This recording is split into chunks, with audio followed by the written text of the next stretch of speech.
you can even watch back. Giving players all the props or put them on blast. We don't give no hot takes, only talk facts. We're giving all our devotion, riding high on this wave of emotion. Going all out, yeah, cause this is our time. No, ain't no stopping us till we reach the finish line. All in, we came here to win. We're gonna give everything. S-I-C-K on the run. S-I-C-K, sick, sick.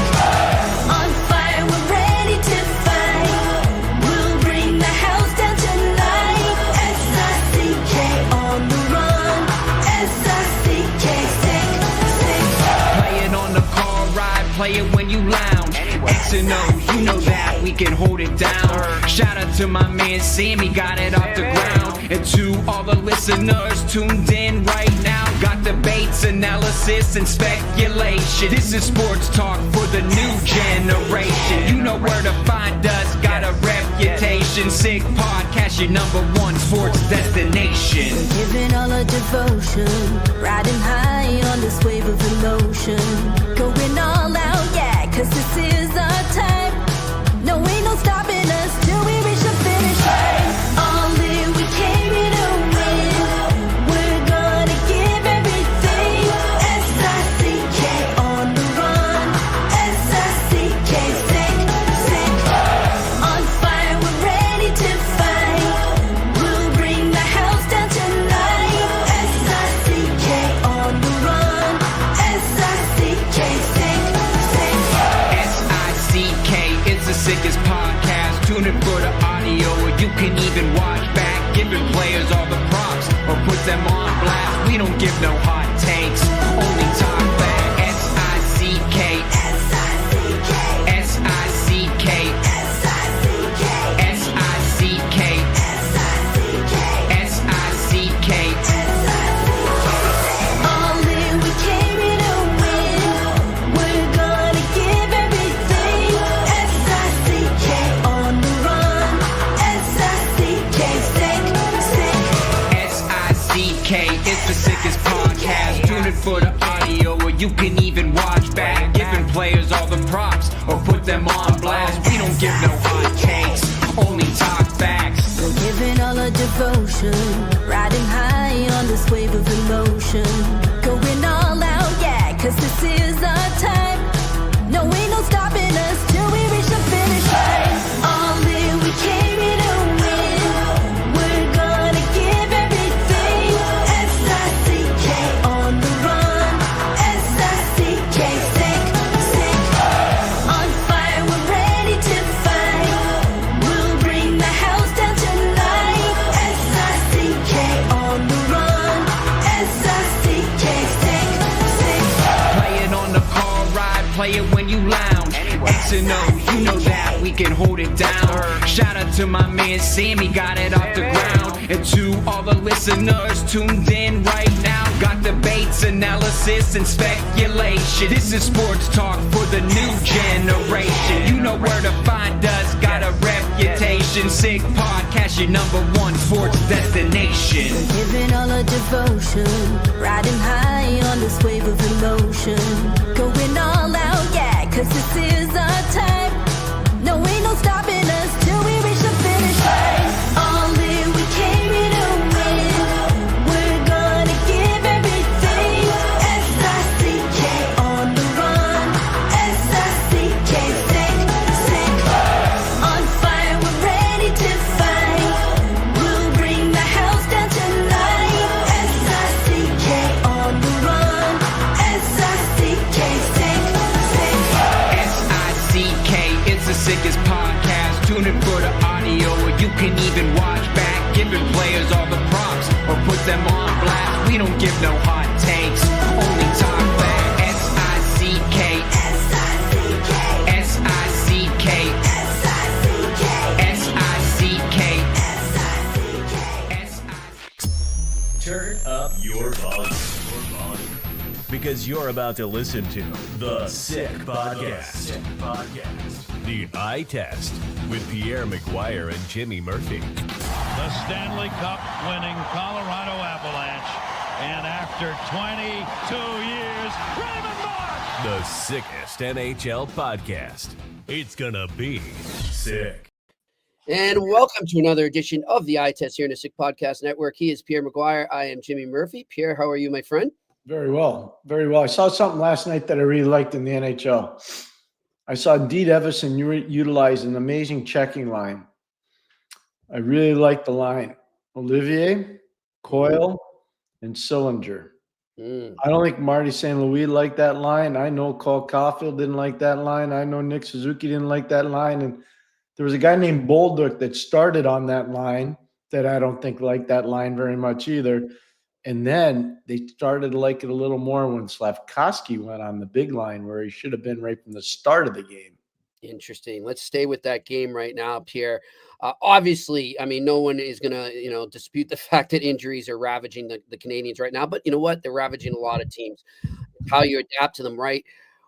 You bring up some of the line changes he made there. Pierre, how much of it, like we were talking about it earlier and maybe why he made those changes. But how, as a coach, is there a way sometimes to not let injuries dictate your decisions, to stick to your guns and say, you know what, I'm just going to stick to what my guns are, what I've been doing, what works? Well, I think one of the things that was really good last night, and I was saying the first part because for 40 minutes he stuck with those guys. The last 20 he didn't. He adapted. He overcame, and he helped the team get a point last night. The coaching staff helped the team get a point last night. But I think it sent a good message to him. Mm-hmm. It sent a good message to his staff. I think it sent a good message to the players too. Don't think all of you know more than we do. Yep. And I don't mean the players. I mean the media. I mean the fan. I mean everybody. They were, I know that people were upset because Bolduc had this amazing start and he was on the first power play, and then he was taken off the first power play for Demidov. He got put on the fourth line and he hadn't done anything. Right. I made the point with Tony last night. I feel strongly about it. Mark Bureau's been there about the last year and a bit teaching the guys how to take faceoffs. Mm-hmm. I don't know if they've ever mentored Arbor Jackeye or not, but Arbor's struggling. I think you know that. I think most people know that. Yep. I think they should bring Chris Nyland in to mentor him. I really do. I mean that sincerely. And I don't know why, if he's right in your backyard, like Mario Tremblay would be the perfect mentor for Zachary Bolduc, the perfect mentor. I don't even know if they've ever even talked to one another. Yeah. But and maybe Mario doesn't want to do it. And if he doesn't, I apologize, Mario. But I'm just telling you, that's a respect I have for Mario. Mm-hmm. I think he'd help that kid so much. I really do. I think he'd help him a ton. One thing, and I don't, this has nothing to do with injuries, Pierre, the goaltending right now, is there a point, if you're the coach, if you're the management, that you start to get worried about it? Yeah, I think. Are you already there? Are you there? You're there. I think you're there. Wow. Okay. Anytime the save percentage keeps going below 900, you start to get a little squeamish. That's number one. And number two, it's not just the goalie. Let's use the first goal. All right, let's use the Zach Werenski goal. That's an in-zone coverage breakdown. That's Bolduc not being strong in the puck. That's Suzuki overcommitting in the boards. And that's a terrible switch call where it's got to be Dobson stepping up, even though he's a defenseman, to match up on the defenseman Werenski. Nothing happened. I watched the tape a million times. Mm-hmm. Nothing. There was no switch call. There was nobody paying attention. And they're going to blame the goalie on that. That's not the goalie's fault. Right. And people that are blaming the goalie, they have no idea who Zach Werenski is, how hard he shoots the puck, and how precise he shoots the puck. Norris Trophy. Finally, come on. I mean, so there's one example. So we can blame the goalies here. Right. Team defense got to be better too. Okay. But I'm not blaming. I didn't like, if you're going to ask me, I didn't like the Marchenko shootout goal. Okay. I didn't. I talked with Tony about that last night. I didn't like that. Like, that can't go through his paddle. You got to be strong in your stick. Yep. That can't go through him like that. But there were, like the goaltending is an issue. Team defense is an issue. Injuries are, as you correctly said, Jimmy, they're an issue. Mm-hmm. Mm-hmm. By the way, the Gooley one bothers me the most. Yeah. There's more to this one, man. I'm telling you. Yep. How many weeks ago did we talk on this show? The Caden Gooley thing needs to be looked at. Mm-hmm. Remember? Yes, I do. And I said it to you 2 or 3 times, and no, he's back on the ice. Caden Gooley's going to be fine. I'm like, I don't think so. And then, but boom, like, yeah. And I have nobody internally giving me stuff. Mm-hmm. But Jimmy knows because he's been with me. I watched so much tape. Mm-hmm. You can see. Now, I didn't know what was hurt, but I knew something was hurt. But I knew something was. You can see when it's chronic, when it's not going away. It's getting worse and worse. Yeah. And it's making him think twice about his actions on the ice, about his next move on the ice. Yep. Yeah, I'm with you on that. Speaking of, a lot of people wondered on, well, not for Gooley, obviously, but just with the Canadiens missing some guys up front, if they would pick up Boston Bruins former Boston Bruins forward John Beecher, but he goes to the Calgary Flames. Pierre, for those that are maybe a little unfamiliar with the waiver system in the NHL and how it works, if you could just give them a little refresher. Sure, it's really quick. The worst team in the league gets a first dibs on it. You could have 5 different claims on the player, but if the worst team's going to get the player, no matter what, they don't. Whoever's lowest in the standings or highest, depending on how you quantify it, they'll get the player. Mm-hmm. If there's 6 claims, who has the worst record? The worst record gets the player. Are you surprised to see the team with the worst record or a team at the bottom of the standings claim as opposed to a team that maybe is in the thick of a playoff race and is banged up? No, you know why? I think, remember now, Beecher's part of the U.S. National Team Development Program. Mm-hmm. Matt Coronado is part of the U.S. National Team Development Program. They would have been around the program pretty similar time frame. You'd have to look it up just to see, but I think pretty similar time frame. One guy went to Harvard, one guy went to Michigan. Both of them were first-round picks. So I think Todd Button, who does our amateur scouting there, he's a chief amateur scout. He would have a really good book on Beecher.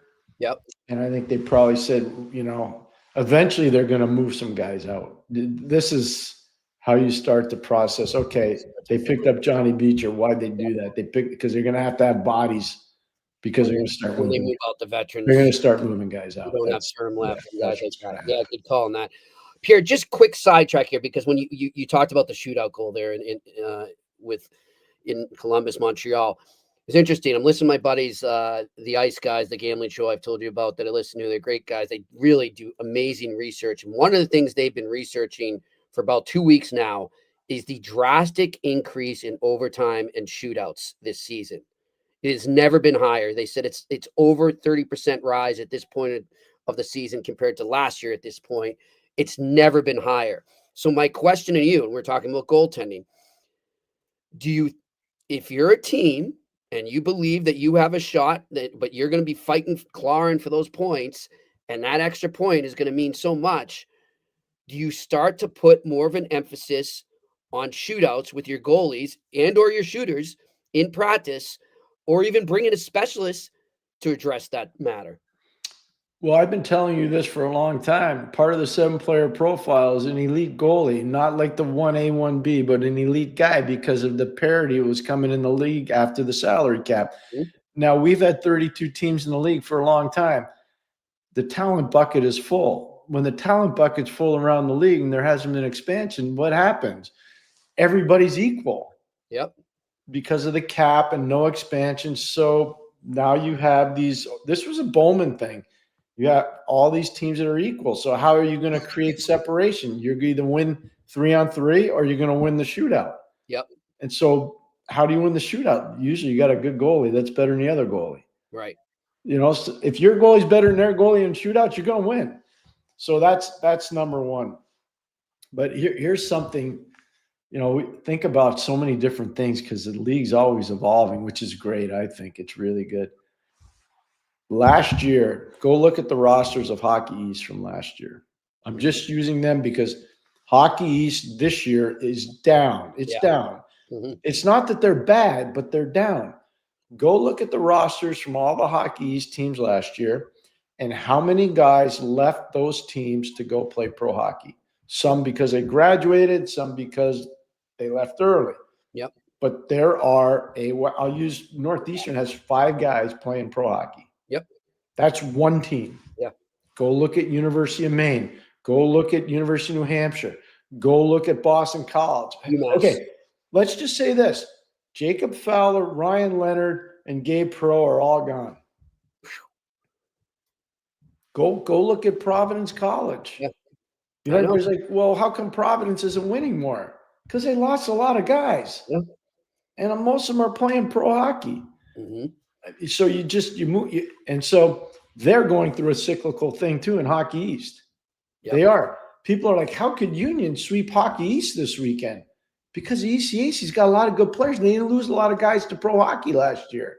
Yeah. They're going to this year. Right. But they didn't last year. They were able to build off last year and elevate. Yeah, correct. Yep. It's funny. I was literally before we got on, I was talking to Boston College head coach Greg Brown for a story I'm writing here. And we sidetracked a bit and we were talking about just the parity in Hockey East right now. And it's exactly what he said. So many guys lost players. He's funny though. He said, well, at least we're getting these players ready for the NHL with all this parity. Well, we'll be ready for it. Hey, look, he's a friend of the show and he's a good friend of ours, Jimmy. And I don't feel bad for anybody, but look, these guys, I know how hard they work. I used to do it. Yeah. It's not like being in the NHL. You're not making millions of dollars. It's a way different deal. You got to love it. You're like a professor. You got to love going to the school every day and working hard and making kids better. But those guys grind to get players in, and then all of a sudden they leave after a year or two, and it's hard to replace it. How do you think it is at BU? Pandolfo lost his mind the other day because they lost to Quinnipiac. Yeah. But look at it. I know. Look at all the guys that lost. Lane Hudson could still be there. Yeah. Macklin Celebrini could still be there. It's crazy. People don't understand. Yeah. You're not replacing those guys. They don't fall off trees. You know, everybody thought Sasha Boisvert was going to go there and rip it up. Mm-hmm. Yep. I'm with you on that. Just quickly, though, I see right there, Real Deal Primer saying, well, it's easy to practice for the shootout. Tell Tuukka Rask that. I don't have his stats in front of me, but I remember in Tuukka Rask last year asking him when he said, this is probably it. I said, what are you going to miss most about the NHL? And he said, it won't be shootouts because I can never get a save in those. So there's been some really good goalies, Pierre, and that's why I asked that question. There's been some really good goalies that still struggled in that. Yeah, the really good forwards that struggle with it too, Jimmy. Sorry to tell you. Jaromir Jagr used to tell Tom Rennie when Tommy was coaching in New York and the shootout just came in, I was there doing the games between the benches. Right. Yep. And Jaromir would say, not me. I'm not doing that. Yeah. Jagr refused to go out to take the shootout. And it's not because he couldn't play. Trust me. Yeah. He just didn't feel comfortable at it. Now, there were times where he did take them, but I don't know his numbers, but I guarantee you they're not above 500. That skill level. Yeah, exactly. Yeah. Exactly. All right, Pierre, I want to go to Toronto. I know we're going there a lot this year, but Brad Treliving addressed the media today.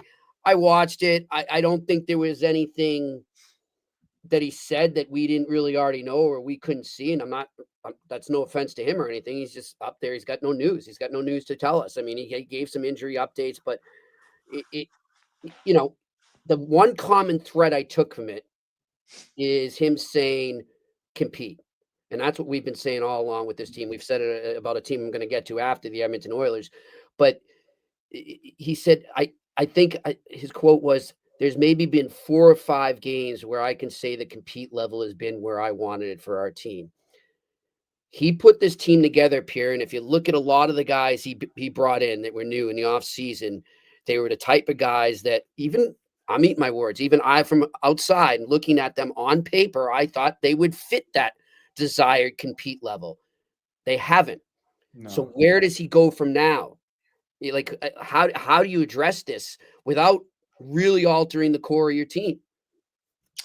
If you're one of those guys that's underachieving right now, you better hope Jacob Quillen doesn't step up and play a hell of a game tonight. Mm-hmm. Jacob Quillen's a really good player. I played in Penticton for our good friend Fred Harbinson. My son played with him in Penticton. I've watched all our games. He played at Quinnipiac, played for Rand Pecknold, played really well. He's a good player. Scored an NCAA championship goal in overtime against Minnesota for Quinnipiac. If they find internal replacements for some of these older guys, those older guys will get moved out. I'm just telling you. Like, this is a big opportunity for a kid like Jake Quillen, and you got to take advantage of it. I mean, Nick Roy is hurt. It's not because he's playing poorly. He's been one of the more consistent players along with John Tavares. He's one of the guys that has delivered. He's been bringing it. He has. Dakota Joshua's got to be better. And I'm sure Berube, who put his neck out on the line for this guy, I'm sure he's telling him that too. Yep. So they were ready to trade Robertson over the last couple of years. Good thing they didn't. Yeah. He's been lighting it. He's been all right. Johnny Tavares been their most consistent player. He knows he can be better too. This guy that I'm about to say, Nylander's got to be way more consistent. I mean, he just – and I think I told you this the other day in Chicago. Nyes, no shots. Nylander, no shots. Michelli, no shots. Those three guys have no shots. The rest of the games, they got no chance to win. Yeah. How much is this thing I'm going to bring up right now, Pierre? How much does this weigh on what Treliving does going forward? You look back at that trade they made with the Bruins at the deadline, and not only did Fraser Minton, one of their top prospects, end up with the Bruins, also the number 6 pick potentially right now could go to the Bruins. Is that like the dark cloud it appears to be hanging over Brad Treliving right now? I don't know who wrote it, and maybe you're the one that told me about this, Jimmy. I apologize. I've been just deciphering so much stuff, but I want to make sure I it wasn't me. Give the proper credit. Somebody said that the Fraser Minton deal could be the Tuukka Rask deal, and if that's the case, well, that's a disaster. Yeah, I don't think it will materialize like that, but if it does, that's a disaster. And I will never forget when they made that deal. Just so we'll put it, Jimmy can go do it now because we don't rehearse the show. Yep. The reason why that deal happened, Justin Pogge led Canada to the gold medal in the 2006 World Junior in Vancouver. Tuukka Rask was also a Toronto Maple Leaf draft pick. So you had Pogge and Rask, who were both Toronto Maple Leaf draft picks. Tuukka Rask was the goalie of the tournament. Finland, goalie of the tournament. But internally, the Leafs liked Pogge more than Rask. And I think a lot of it was because one guy got a gold medal and the other guy didn't. And so off goes Tuukka to Boston, and the rest is history. Yeah. And then don't forget a couple of years later, now I don't think it was on the level of that, but the Bruins wound up winning the Stanley Cup and then being able to use a Toronto pick to get one Dougie Hamilton. That's all I'm going to say. I'm the Maple Leafs. I don't trade with the Boston Bruins anymore. That's just. Well, but you see what I'm saying, though, Jimmy? So it just shows you, this is where human nature, and this is where you got to have somebody in the room who says, we're all caught up emotionally because Canada just won a gold medal they shouldn't have won. And I'm telling you, they should not have won in 06 because the team was nowhere close. Brent Sutter may have coached his best hockey in 05. I'm just telling you, 05. And they asked him to come back in 06. And he did. And they won again. And then Craig Hartsburg did the next two and won in 07 and won in 08, talking about Hartsey. And then Pat Quinn came in 09 and they won again. But it should, like, I can tell you, because I did all those tournaments, the euphoria in Canada is so palpable that it can affect NHL teams' decision-making. Yeah, for sure. I'll give you an example. And if any of them ever try to deny it, we will crucify them on this show. All right. The Montreal Canadiens traded Ryan McDonough. They traded Ryan McDonough after the World Junior in Ottawa in 2009. And they traded Ryan McDonough because of one thing. The Americans had a 3-0 lead.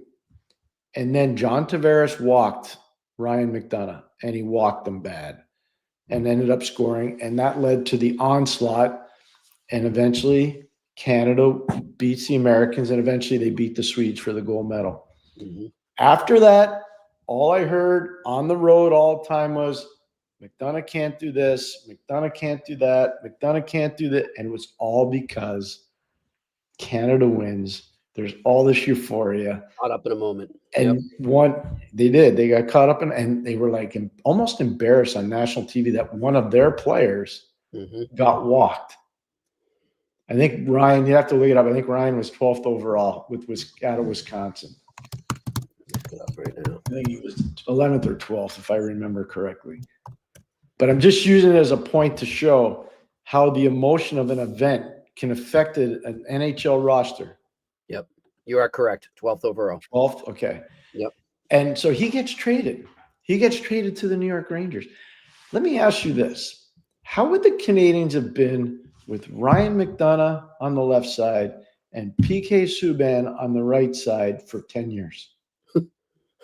Don't forget they had Halak and Price. They'd have a couple of rings, I would probably. say. I would say probably. Yeah. Probably. Yeah. Yep.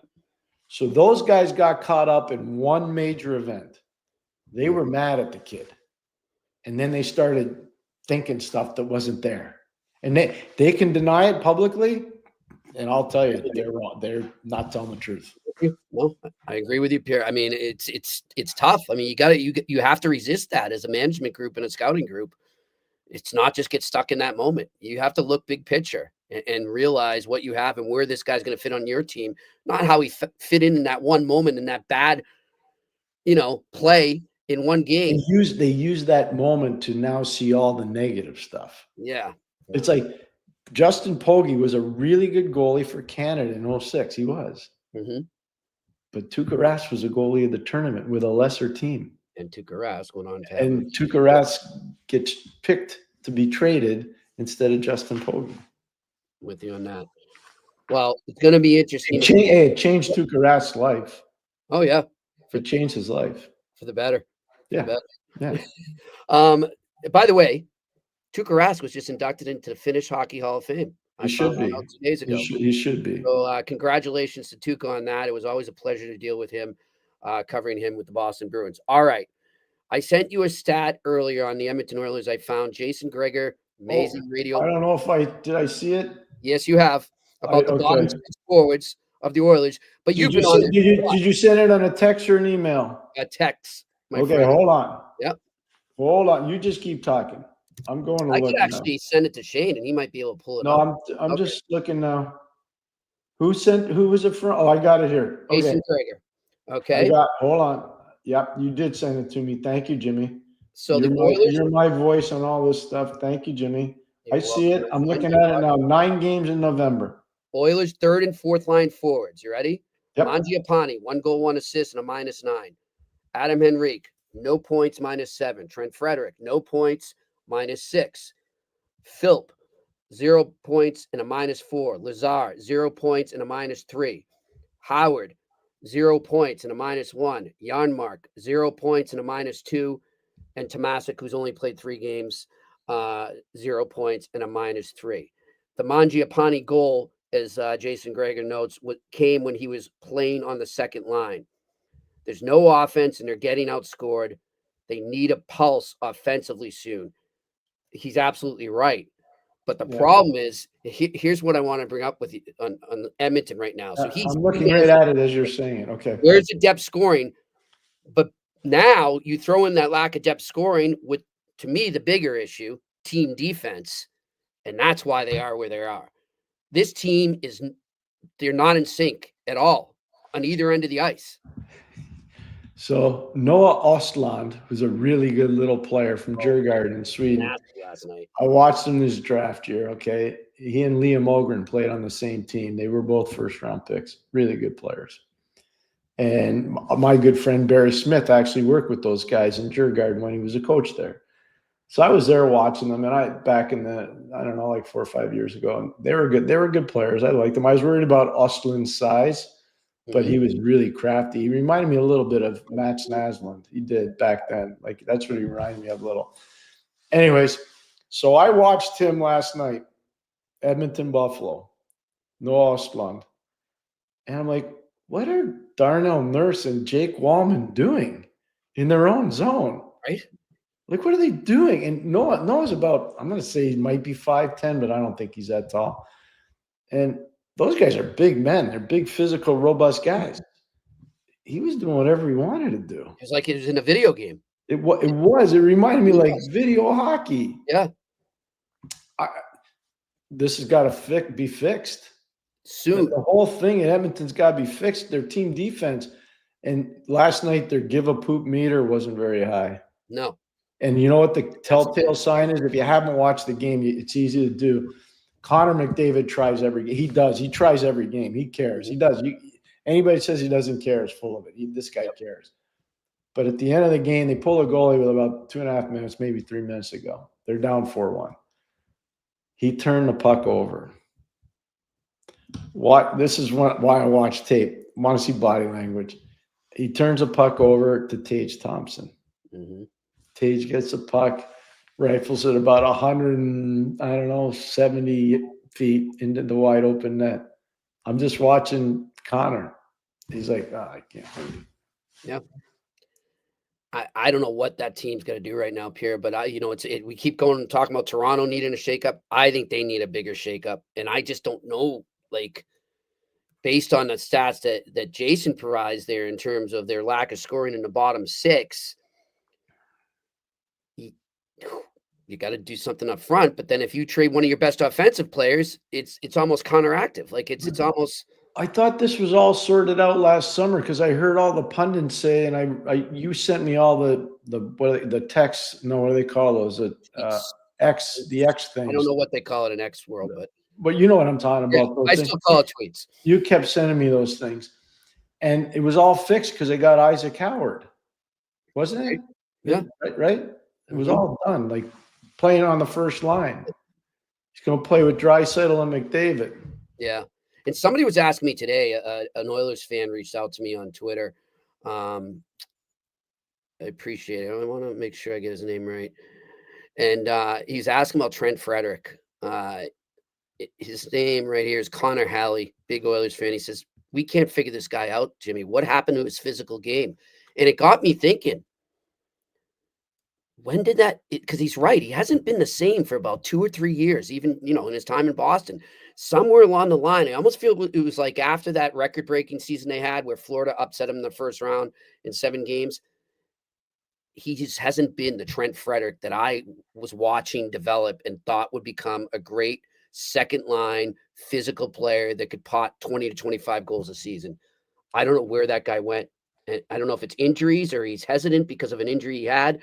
I don't know what's going on with him, but it's tough to watch because I feel like the potential is there still, Pierre. I loved doing games when he first came out of Wisconsin to Boston because whenever they play Washington, they were fast, furious, and nasty games. And you always knew he had the perfect foil to go against. It was Tommy Wilson, and sometimes it was Ovechkin. But Trent wasn't afraid of anybody. And I don't know where that's gone. Jimmy, I think you'd have to look at it. We talked about it the other day with Arbor, with a fight with Nick Delorier, which I think kind of stunned him and set him back a little bit. I think Trent had a fight a couple of years ago in Boston, Jimmy. I'm trying to remember. He didn't win it. Tom Wilson? He didn't win it. He didn't win it, Jimmy. And I don't know if that's what put him backwards, but something happened. What year are you thinking? A couple years ago. Okay, So like 23, season 22, 23, 23, 24, somewhere in there. Yeah, I'm looking right now. Was it? It wasn't Lemieux, was it? Brandon Lemieux? I don't know. Fought him a couple times. He fought England from the Kings, and that did not go well. What year was that, Jimmy? That was 23, October 23. That could be the one. And then he lost a good one the year before in 22. He lost a really that was a toe-to-toe with Duheim, Brandon Duheim. Oh, Duheim. Duheim. Yeah, he's a tough customer. He's a tough kid. Providence College. He's a tough kid. He's a tough kid. He's in Washington now.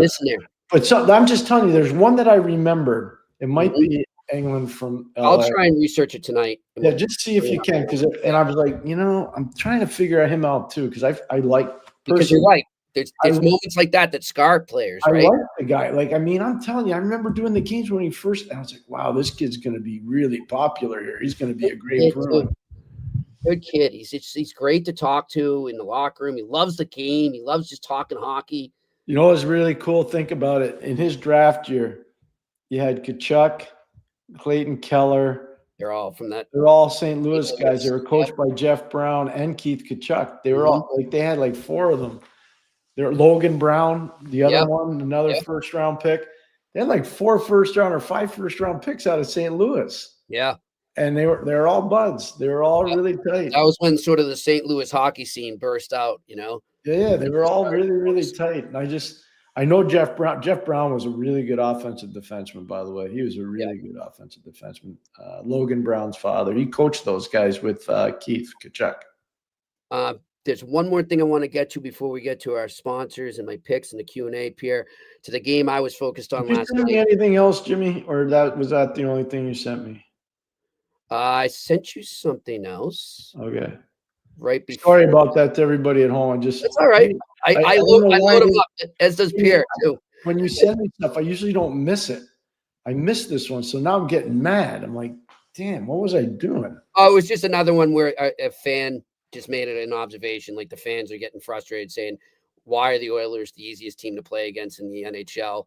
Okay. And he mentioned Oslin, the player. Like, that guy should not be out there.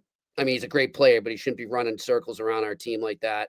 No, I'll tell you what, Noah, there is a Mats Naslund kind of component to his game. And he's gone to the American League and done good stuff. And that's hard league to play as a small guy and do good stuff. And so I'm happy for the kid. He's a good player. He is a good player. Our good friend Mark Spector, by the way, is watching right now. What's he saying? He says he agrees with everything we're saying right now. So he was great, by the way, last week when I couldn't come on. The spec is welcome on here. We have a Jimmy knows. Lucky. We have a good stable of guests. We do. And Mark is right at the top. We're big fans because you know what? He tells the truth. Yep. There's no BS. By the way, Kenny Holland says hello to you. I know I had to get off the phone with you to talk to Kenny earlier. And he said to say hello to Pierre, and he's very jealous that we are going over to Ireland twice in the next month. Yeah, the only thing he'd be doing in golfing, he'd say, McGuire, I need you to caddy for me. And I'd do it. He said, hey, if they need more hockey teams, they might be able to steal me away just for that reason. Hey, Kenny's a good golfer, just so everybody knows. I could tell. He's a good golfer. He's a good golfer. So good stuff. All right. The final thing I want to bring up quickly, Pierre, is just the Bruins game last night. I said it heading in my picks last night. I said I don't like this game for them. And, every team has these sort of schedule spots. You brought up one that I'm going to bring up in a bit in my picks. But what I found interesting, and I read this after, this was today where I saw it. I hadn't seen his post game until this morning. Marco Sturm flat out openly said, I had a really good feeling this was going to happen. When I showed up at the rink, I could tell the guys weren't with it. They just weren't themselves. They were lethargic the whole day. And it was the same way when they got to the rink. And I just kind of saw this coming. You've coached. You've probably been in that situation numerous times. What do you do to prevent yourself from getting hit by that storm that you seen coming right at you? You really can't. But then you got to be a nasty SOB on the bench. And, there's one. And one guy's a GM in the league. One guy has a son who plays pro hockey, but not in the NHL. And the other guy's got a son who's an elite defenseman in Ottawa. And I benched those guys. It was Sanderson, Castles, and Verbeek. We were playing Tampa. Terry Crisp and Wayne Cashman were coaching Tampa. And we were playing in Hartford. It was an afternoon game. And those guys didn't want to play for whatever reason. My whole team didn't want to. We were down like 2-0 really fast. And I just looked at them, all three of them on our top line. I said, you don't want to play? Good. You're going to sit next to me and get to hear me yell and scream. So sit down and enjoy it. I didn't say it that nicely. And all of a sudden we started getting back in the game because the other guys knew, oh, man, this is great. I get more ice time. Yep. And we came back and we won the game. We Wow. did. Wow. Yeah, we did. And I put when we got back in the game, I said, guys ready to play now? And they're like, yeah, we're ready to play now. And so they went out, but I can tell you, you remember it doesn't always work. It doesn't always work. But you might be able to have gotten away with it then, maybe easier than you could do now. I say it with a smile on my face. I know, I see it. I wasn't smiling when I was doing it. And see, that's the thing. That's kind of what I was getting at, right? Like even though he knows they 90% are screwed maybe, and then it is what it is, he's still got to be himself. He can't be like, oh, it's okay, guys, don't worry. You can't ever say that. So you still have to be hard on them. And it's got to just be a tough job, like a fine line to balance. You know what? The games where you had to get really mad at guys, even if you won, you didn't kind of feel great at the end. I didn't. I don't know what other guys. I mean, I can't speak for the guys I coach against, but I'd stay in my office for a long time after the game, win or lose. And I just like, okay, what I like, what didn't I like? Yeah, shoot, you can't do that. I wondered if he said that, Pierre. I'm so glad you said that. Like, I wondered if he said that because there was almost like a little guilt in the back that maybe I knew they were down and out and I knew they were exhausted and I still had to be hard on them, but I want them to know that I'm empathetic to what they were going through. Yeah, see, I don't know if I communicate to the player. Yeah, no, but I think you have to be like that now. Yes. I do. It wasn't like that in the old days. No. Like Pat Burns would never worry. Mike Keenan would never have worried about that. Yeah. You know, Al Arbor wouldn't have worried about that. Yeah. Pat Quinn wouldn't. Like, I'm just telling you the guys I coached against. Yeah. Jacques Lemaire wouldn't have worried about that. No, Roger Nielsen wouldn't have worried about that. I mean, I'm just giving you I was going over it this weekend with somebody that was asking me, like, you were so young when you were doing. I said, yeah, I was. A lot of the men that I coach against have passed away. Mm-hmm. And they were they were legendary coaches. Legendary.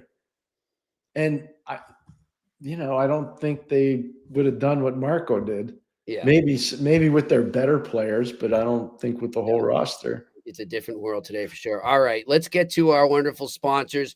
We're going to start off with Point S. And before we get to the deal they're running, just so I don't forget again until the end, let's do our tune-up now, Pierre. And I don't know if, Point S, we haven't discussed this with him, or I'll discuss it with Sammy. But I haven't been told no yet because I haven't asked. So I'm going to go back to the well with the Oilers on the tune-up here. And it's just, come on. I mean, what game will be the wake-up call? What game is the one that makes you look in the mirror and say enough is enough, and you tune it up? So I'm with the Oilers that need the biggest tune-up right now. So I'm going to go with the out-of-the-box one. The New York Rangers start a Western trip. They've been amazing on the road. The Rangers are 9-1-1 on the road. Mm-hmm. So they don't really need a tune-up on the road, but what they do need is, because they're playing Vegas, Colorado, and Utah on this trip, they need to make sure they bring it and they win 6 points. Because if they do not win a game on this trip, they're in big trouble. Yep. I'm telling you. Yeah. They're in big trouble. So they got no room for error. Speaking of tune-ups. And one of the things that could help them is Mike Sullivan's back with the team after missing the game against Detroit. Good stuff. And so the Rangers need a tune-up tonight. They need to be ready to go. Going for them. All right, so let's talk about the wonderful deal that Point S has going right now. You see it right there. They've got winter tires, a special deal from $89. So if you have not bought your winter tires yet up in Canada, remember, time is running out. December 1st is right around the corner. So you need to get those tires installed.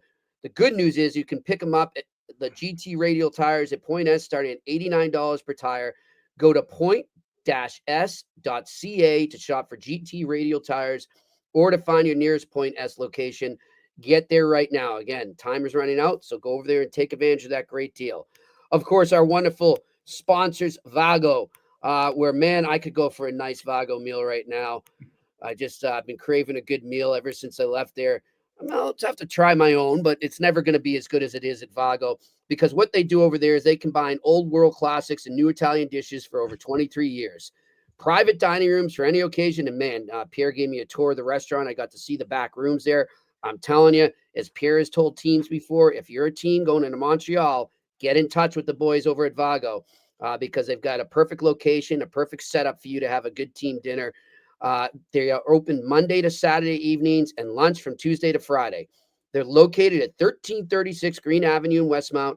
For reservations, call 514-846-1414. Again, that's 514-846-1414. And of course, our wonderful sponsors over at Betway, where you can still bet all the beauties. Join the action right now. If you're not a member yet, go to that QR code. If you're watching, right in front of you there, and you can sign up. Or if you're not watching, go to the website, hit the members section, fill out your details.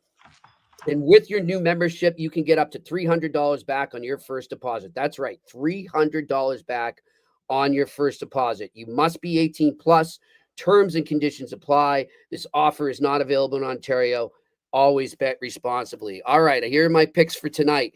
As we were mentioning earlier, draws and shootouts are way up. It's been the overtime season, and some teams a lot more than others.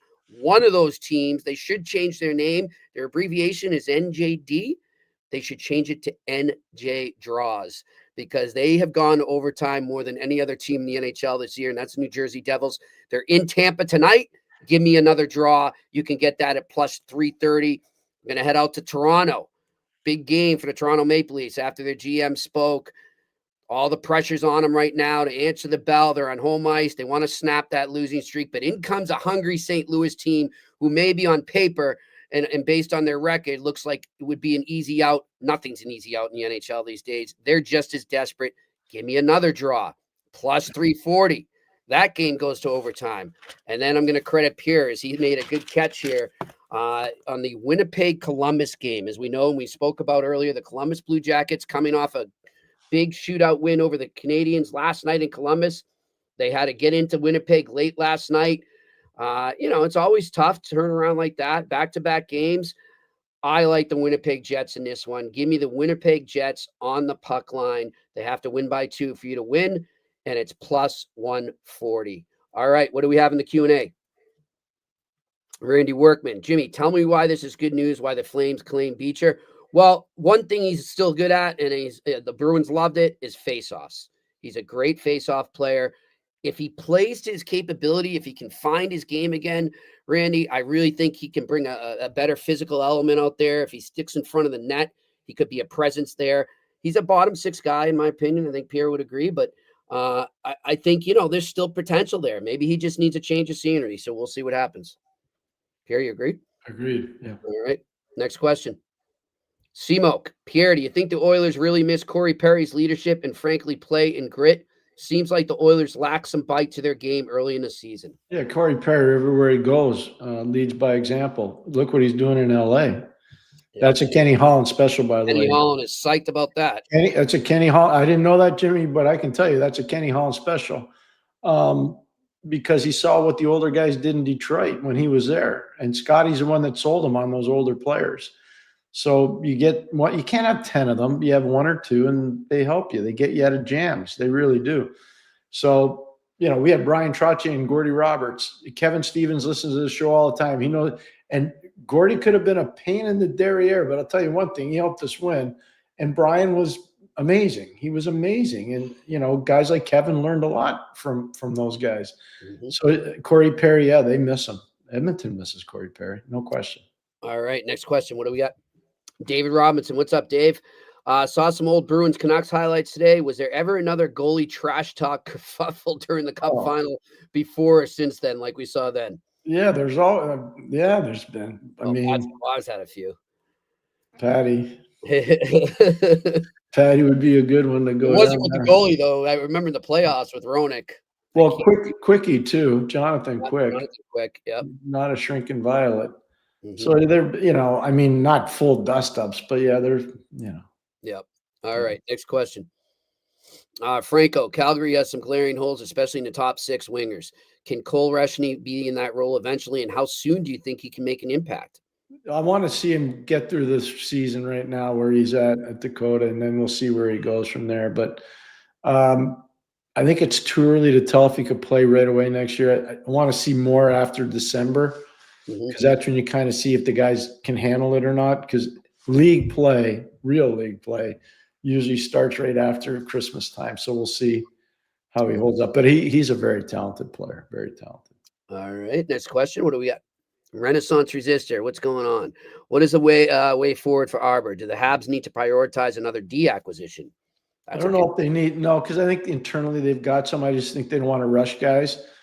But Arbor needs a retool. He needs a refit. I would agree. I thought he was better last night, even though he played less than 10 minutes again. I thought there were parts to his game that were a lot better. I think he's stunned a little bit, Jimmy. I think there's a little lack of confidence there, and it's right. Normal. It's just normal. It's part of the growing process. All right, next question. Tag-N2H. Pierre, when you watch the NHL at night, do you watch the multi-view channel where you can watch up to 4 games at once, or do you watch one game at a time? Pierre, tell them about your amazing office that I can't wait to see. It's pretty good. So I can do a lot with the computer, and I can do a lot with the TV. So I don't miss any. And if I do, I'll watch it early the next morning. Yeah. So, yeah. Pierre's got the Command Central set up for sure. All right, next question. Corey P. Norris. Ooh, thank you. Gives us a $5 for the tip jar there.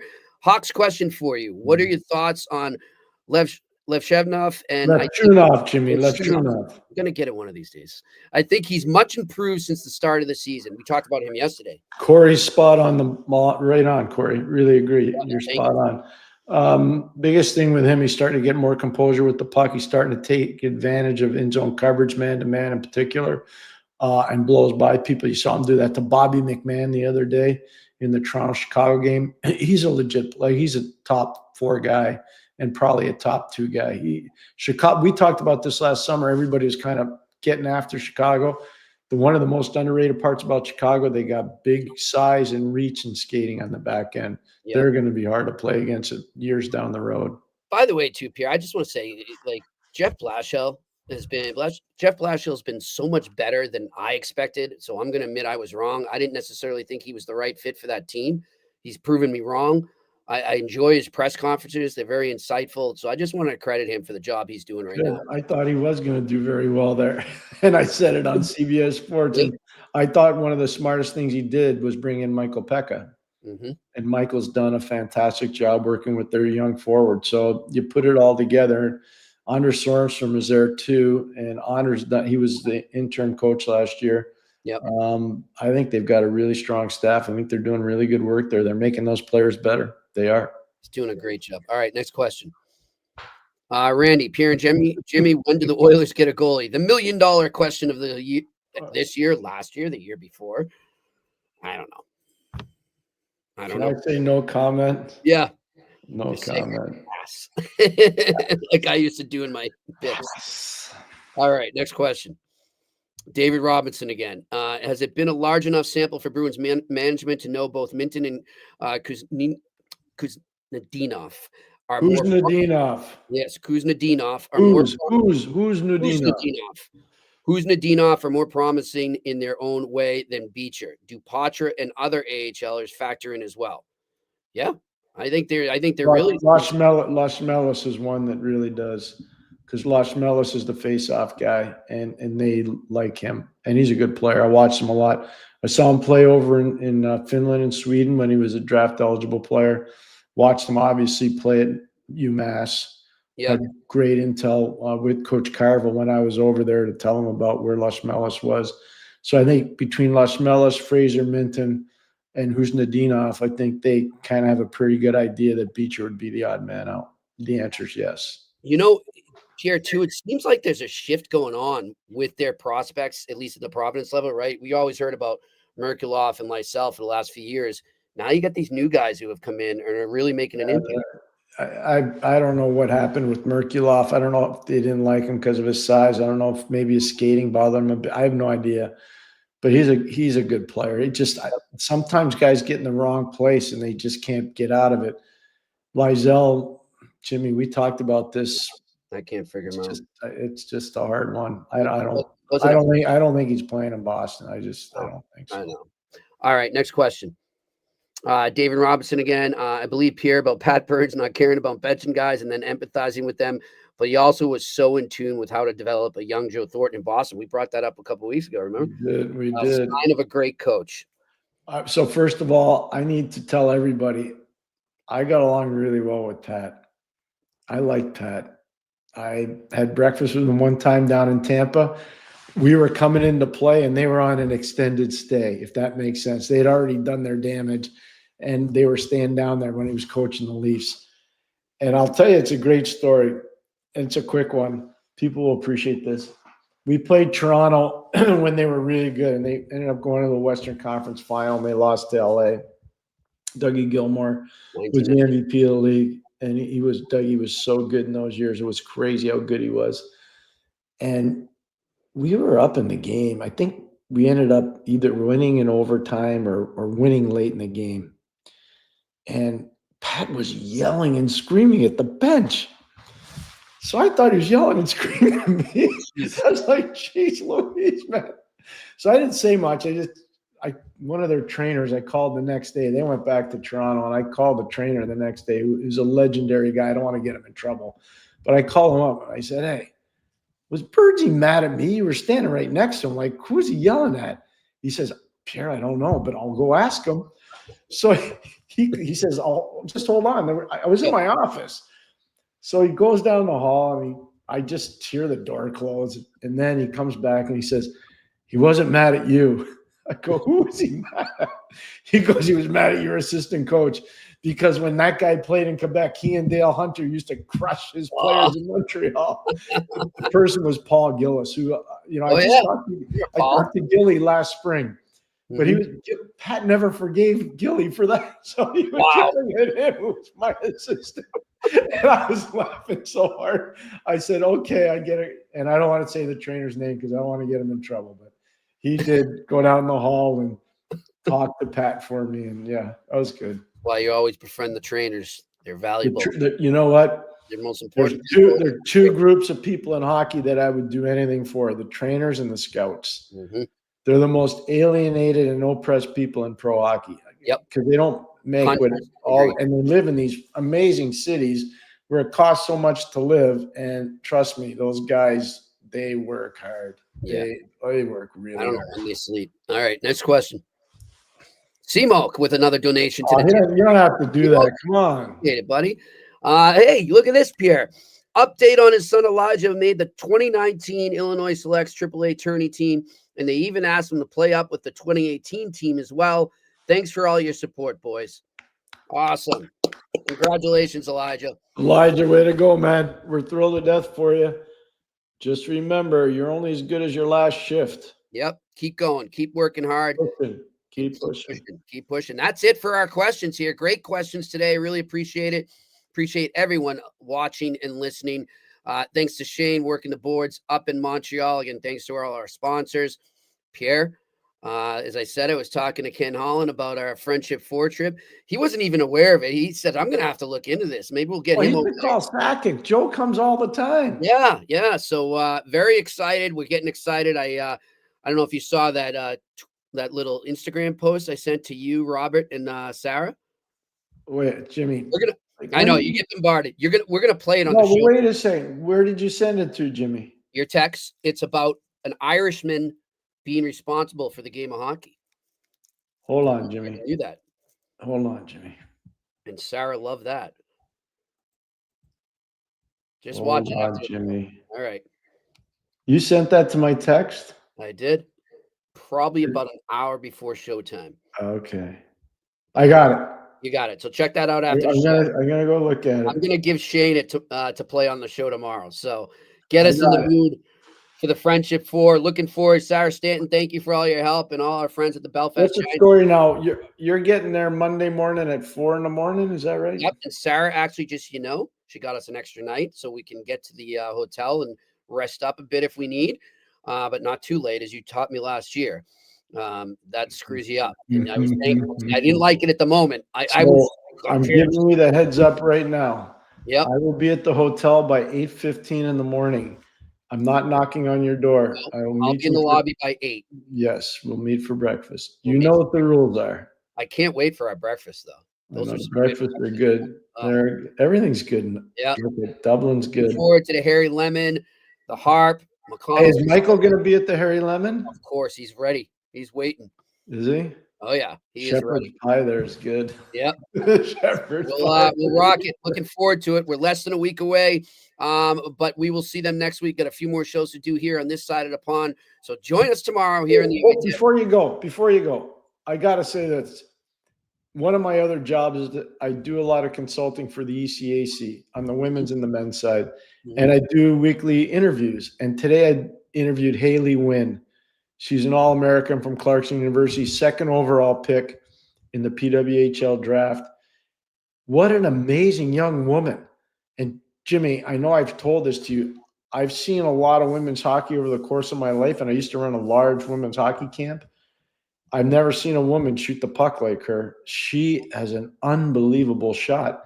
So I asked her today, I said, your coach at Clarkson, Matt DeRozier, he told me that you used to shoot 500 pucks a day in the shooting room. Is that hyperbole or is it true or false? She goes, well, 500 might be a lot, but I did shoot 300. Wow. 300 pucks a day. That's dedication, man. She's amazing. So there's a really good chance she'll be playing in the Olympics. She just signed a 3-year contract with the Boston team in the PWHL. And so I'm just saying, I had such a great talk with her. It'll be on the ECAC website, but she was, if you're a fan of women's hockey, go listen to this young lady talk. Hear what she has to say about Marie-Philippe Poulin. Hear what she has to say about the potential for the Olympics. She was outstanding. I had such a nice time chatting with her today. She was really, really good. Awesome. Well, maybe we will be watching her from Vago during the Winter Olympics. I have a sneaking suspicion she'll be going. And I asked her that today. I said, have you ever been to Italy? And she goes, no. She didn't want to like put the Sports Illustrated hex on herself. Yeah, exactly. Well, sheepishly, she goes, well, no, I've never really been there. Like, okay, good. Good luck to her and to all Olympians heading over there. And we will be back here on the Eye Test on the Sick Podcast Network tomorrow. And that's a wrap. Hope you don't miss us too much until next time. Follow the Eye Test with Pierre McGuire and Jimmy Murphy on YouTube, Facebook, Google Play, and Apple Podcasts.